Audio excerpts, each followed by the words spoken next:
The Skin Horse had lived longer in the nursery than any of the others. He was so old that his brown coat was bald in patches and showed the seams underneath, and most of the hairs in his tail had been pulled out to string bead necklaces.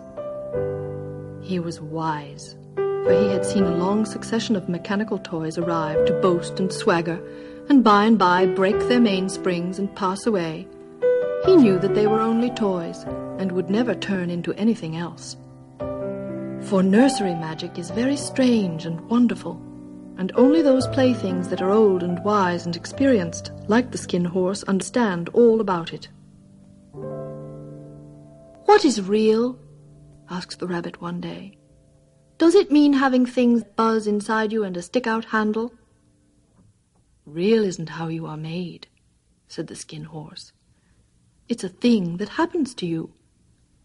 When a child loves you for a long, long time, not just to play with, but really loves you, then you become real." "Does it hurt?" Sometimes, for he was always truthful. "When you are real, you don't mind being hurt." "Does it happen all at once, like being wound up, or bit by bit?" "It doesn't happen all at once. You become. It takes a long time. That's why it doesn't often happen to people who break easily, or who have sharp edges, or who have to be carefully kept. Generally, by the time you are real, most of your hair has been loved off, and your eyes drop out, and you get loose in the joints and very shabby.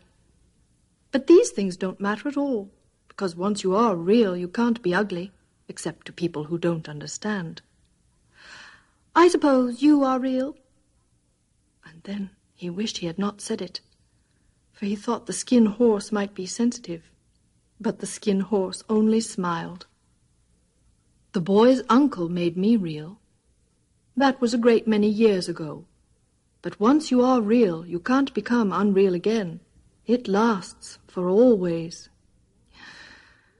The rabbit sighed.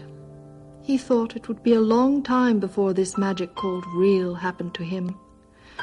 He longed to become real, to know what it felt like. And yet the idea of growing shabby and losing his eyes and whiskers was rather sad. He wished he could become it without these uncomfortable things happening to him.